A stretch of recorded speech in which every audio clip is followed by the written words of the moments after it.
उस पर चलो, देखो तुम्हारी धर्म रक्षा करता है कि नहीं करता। धर्मो रक्षति कांतारे यत्र कोपी न रक्षिता। जहां जीव का कोई रक्षक नहीं रहता वहां धर्म उनकी रक्षा किया करता है। तो संत महात्मा जहां रहते हैं वहां धर्म निवास करता है। हम बताया करते हैं जहां संत तहां धर्म है और जहां धर्म वहां ज्ञान, जहां ज्ञान वहां भक्ति है, वहां भक्ति भगवान। जहां संत हुआ करते हैं वहां धर्म निवास करता, अर्थात वहां धर्म की चर्चा हुआ करती है। इसलिए संतों का दर्शन बड़ा अमोघ हुआ करता है। जहां संत तहां धर्म है, वहां धर्म की चर्चा हुआ करती है। जहां धर्म होता है वहां भक्ति हुआ करती है, और जहां भक्ति होती है वहीं भगवान प्रकट हो जाया करते हैं। और बगैर भक्ति के भगवान प्रकट नहीं होते, और ज्ञान के बगैर मुक्ति नहीं होती। ऋते ज्ञानान न मुक्ति, ज्ञान के बगैर जीव की मुक्ति संभव नहीं है। भगवान द्वारका में पुनः वापस आ जाते हैं। द्वारका में अपने परिवारी बच्चों के साथ बैठते हैं, उठते हैं। एक दिन भगवान द्वारका में विश्राम कर रहे हैं। रुक्मिणी जी वहां भगवान के पंखा डुलो रही हैं। भगवान करवट लेना चाहते हैं। देखते हैं रुक्मिणी जी ने एक आश्चर्य देखा कि भगवान के श्वास श्वास से राधे का नाम निकल रहा। रुक्मिणी जी ने कहा, प्रभु ये राधा ज्यादा ही आपको प्रिय है? बोले हाँ राधे, राधा मुझे ज्यादा ही प्रिय है। वो मेरा निरंतर चिंतन करती रहती हैं। आगे कथा आती है कि जब सूर्य ग्रहण पड़ा, सूर्य ग्रहण पड़ा तो सारे द्वारकावासी कुरुक्षेत्र जाते हैं, और उधर से मथुरावासी ब्रजवासी वो भी द्वारका कुरुक्षेत्र जाना चाहते हैं। क्योंकि जब ग्रहण पड़ता है तो कुरुक्षेत्र में स्नान करने का बहुत महत्व है।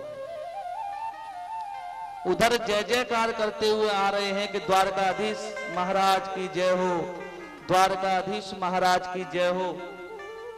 इधर से नंद बाबा ने देखा, ग्वाल वालों ने देखा कि कन्हैया की जय जयकार हो रही है, तो ब्रजवासी सारे बोले, बोले कृष्ण कन्हैया लाल की जय हो। द्वारका वाले बोलते हैं द्वारकाधीश की जय हो, और मथुरा वाले बोलते हैं, ब्रजवासी बोलते हैं कृष्ण कन्हैया लाल की जय हो। भगवान हाथी पर बैठे हुए आ रहे हैं। देखा, अरे ये तो मेरे प्रिय सखा लोग आए हुए हैं, नंद बाबा आए हुए हैं, मैया यशोदा आई हुई है। नंद बाबा को देख करके भगवान हाथी से कूद के नीचे आके बाबा के गले लग जाया करते हैं, और बाबा से कहते हैं, बाबा मैया कहाँ है? बोले लाला देख, मैया वहां मूर्छित पड़ी है। मैया को जब देखा कन्हैया भी रोने लगे, मैया को उठाया, गले से लगाया। बोले मैया तुझे देखे बगैर बहुत दिन बीत गए। वहां की वो लीला मैया मुझे आज भी याद आती हैं। जब से मैंने मथुरा छोड़ा है, वृंदावन छोड़ा है, उस दिन से मैं सुख का अनुभव नहीं किया। मैया ने कहा लाला कैसे? बोले मैया मैं भले ही द्वारकाधीश हूं लोगों के लिए, राज महाराज द्वारकाधीश लोग मुझे कह के बुलाते हैं, लेकिन मैया तेरे लिए तो मैं वही कनुआ हूं, वही लाला हूं, वही गोपाल हूं। और मैया देख, जा दिन से हम तुमसे बिछुड़े हैं, जिस दिन से हम तुमसे बिछुड़े हैं उस दिन से किसी ने हमें आज तक कनुआ नहीं कहा, कन्हैया नहीं कहा। ब्रज से आने के बाद फिर भगवान को कन्हैया कहने वाला कोई नहीं रहा। न कन्हैया कहा, न कनुआ कहा। और मैया सुनो, जिस दिन से हम तुमसे बिछड़े, उस दिन से हमने गैया भी नहीं पिए। प्रात न कीन कलेऊ, ना ही पीनी गैया। जा दिन से हम तुमसे बिछड़े, काऊ न कहो कन्हैया। मैया, जिस दिन से हम तुमसे बिछड़े हैं, सुनने के लिए तरस गया हूं। तू उस समय कहा करती थी, मुझसे कहा करती थी कि तू कसम खा के कह के तू मेरा बेटा नहीं है। बोले आज मैं बाबा नंद की सौगंध खा के कहता हूं कि मैया मैं तेरा ही बेटा हूं। तू मुझे एक बार कन्हैया कह के बुला दे, पुकार दे। उधर द्वारका में रुक्मिणी जी ने सुना कर राधा जी आई हैं, तो बुलावा भेजा, बोले राधा को बुलाओ। राधा जी की इच्छा भी थी कि हम रुक्मिणी से मिलें। बोले देखें तो सही, जो कन्हैया हमारे ब्रज में रहा करता था वो द्वारका में कैसे रहता है, और जिनके साथ रहता है उनके दर्शन तो हम कर लें।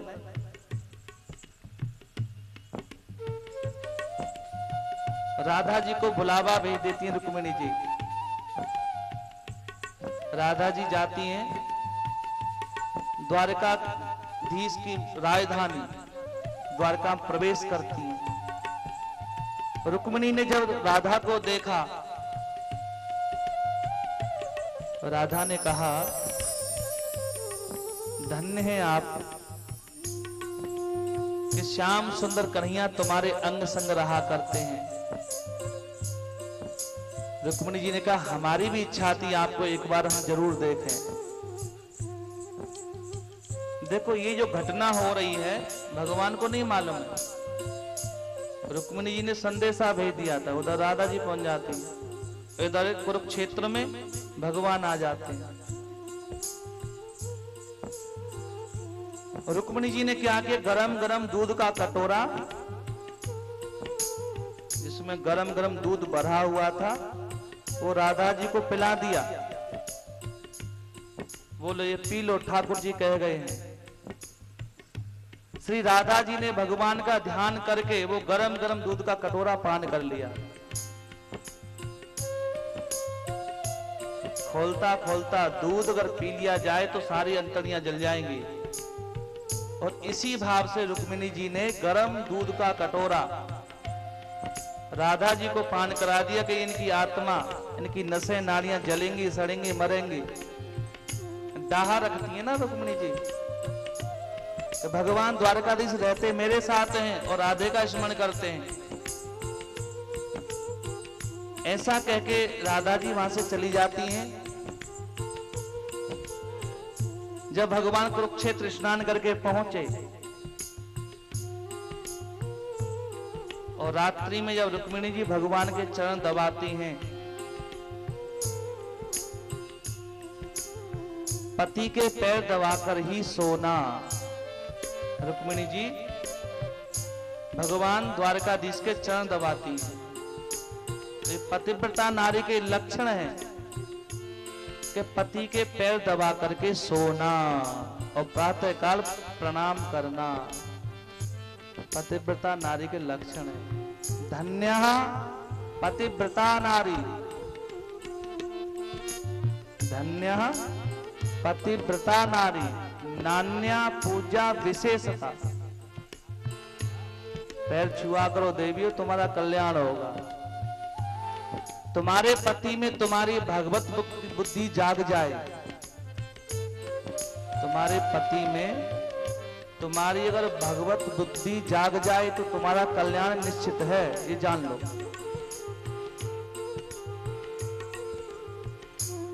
धन्य पतिव्रता नारी, नान्या पूजा विशेषता, तथा तीर्थान अवगाहेन शरीरम पावनम भवेत्। पतिव्रता दर्शनेन सर्वम पावनम भवेत्। गंगा स्नान करने से तुम्हारा शरीर ही पवित्र होगा। तथा शरीराणि तथा तीर्थानि अवगाहेन,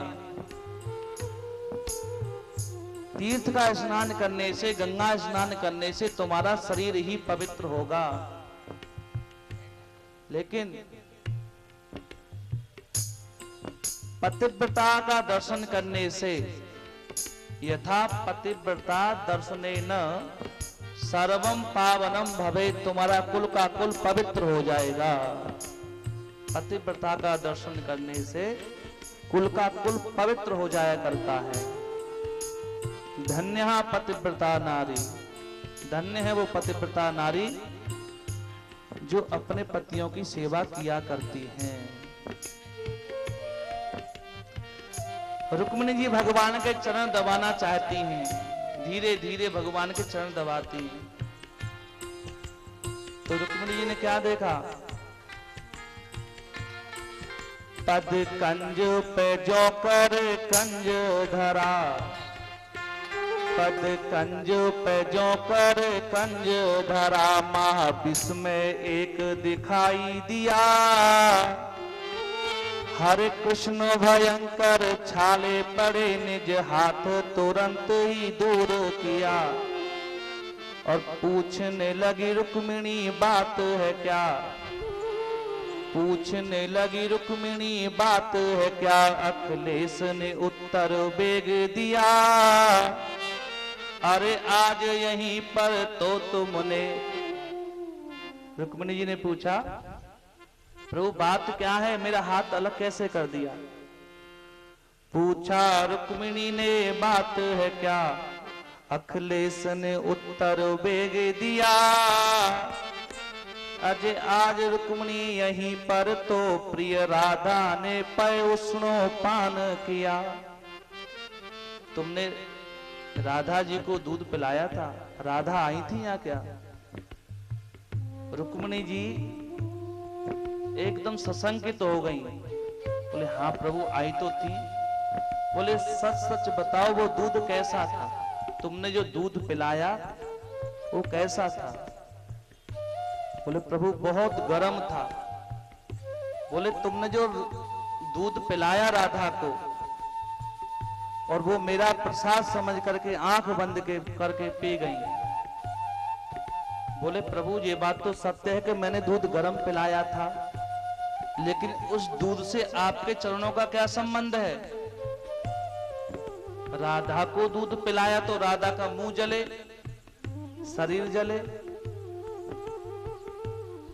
लेकिन आपके चरणों में छाले पड़ गए हैं, इसका रहस्य क्या है?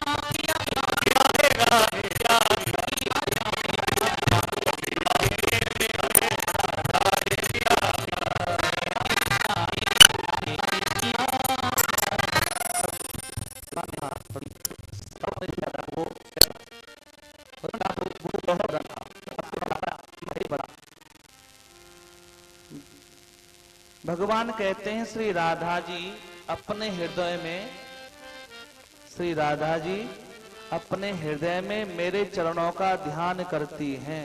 हर वक्त उनके हृदय में मेरे चरण विराजमान रहते हैं। और जब दूध पिया वो नीचे जाएगा तो चरणों पे गिरेगा कि नहीं गिरेगा? श्री राधिकाया श्री राधिकाया हृदयारविंदे पादारविंदम ही विराजते में।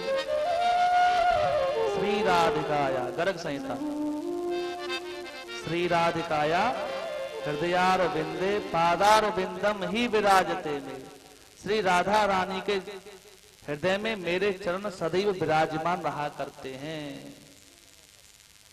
अब तो रुक्मिणी जी की आंखों से अश्रुबिंद गिरने लगे और भगवान के छालों पर गिरे, वो छाले साफ हो गए। भक्तों के हृदय में भगवान के चरण रहा करते हैं, ये बात आप समझ लो।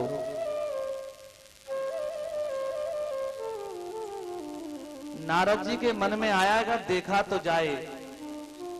फिर नारद जी द्वारका में आते हैं, बोले देखा तो जाए कि भगवान सानंद से हैं।